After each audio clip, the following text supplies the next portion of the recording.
Thank you and welcome to my back porch. This is my happy place, my favorite place in my home. I just love sitting out here, enjoying nature, and just the privacy of it. And this is so different for me because I am a city girl at heart. Was born and raised in the city, but now as I'm getting older, I feel like things are changing. I have more clarity in my life and realizing, you know what, I like this. I really do. I like the peace and the serenity and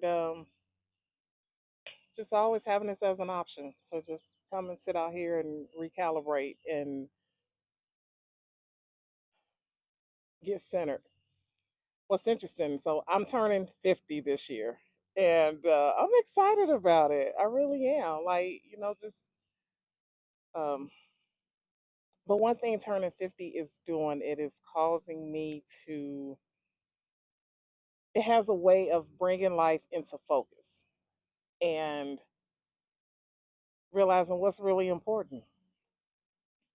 And I feel like decisions that I wouldn't have never made years ago, like today, they are simplified and they come so easy for me because turning 50 has just helped to streamline some things and just see straight through and help me align my values. I think that's what it is. Making decisions that align with my values and how I want to live this next segment of my life, you know?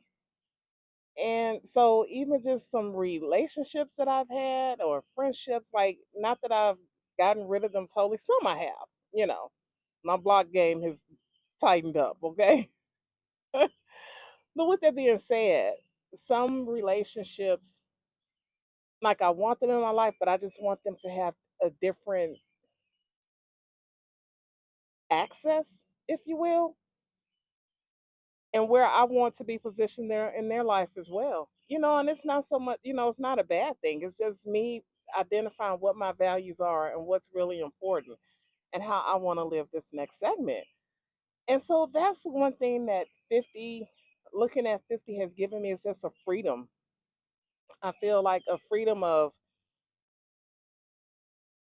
well, I've always had the freedom, but just a perspective and autonomy and just know this is working, this is not working, and it's okay to pivot.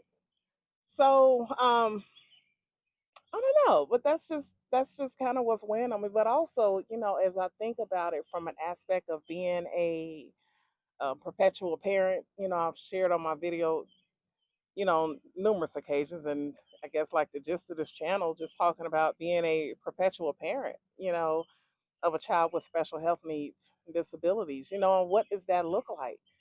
And my mortality is, I think about that a lot as well. I mean, I've always known that, and it's this constant fear that parents live with that have children with disability, the fear of them dying first or the fear of you dying and who will care for them.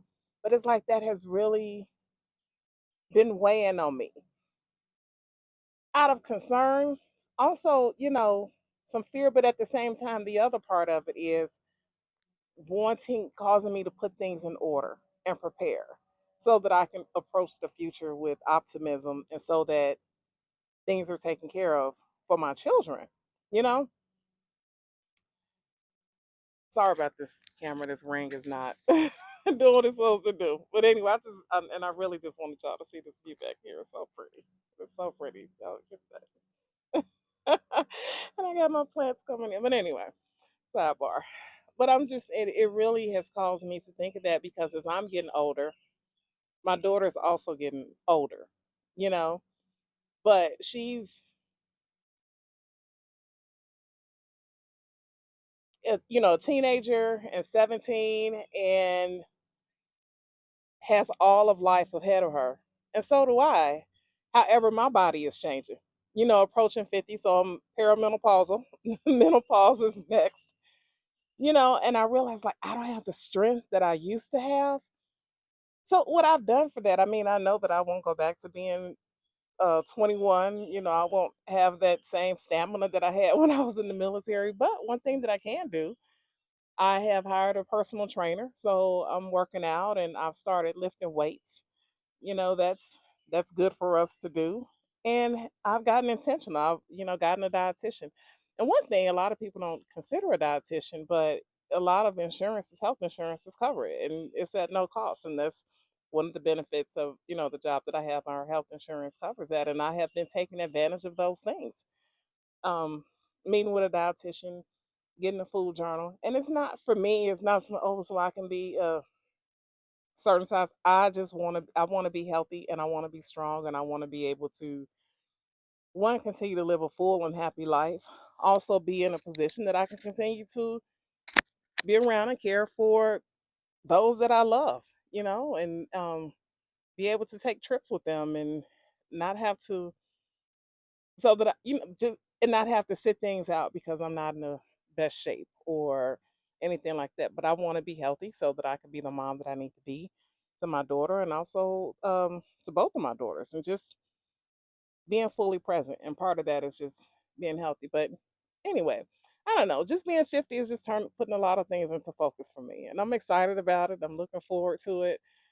Still haven't quite decided how I want to celebrate, but ultimately, what I really want to do, I would love to just catch up with some old friends. I am an introvert and personable that way.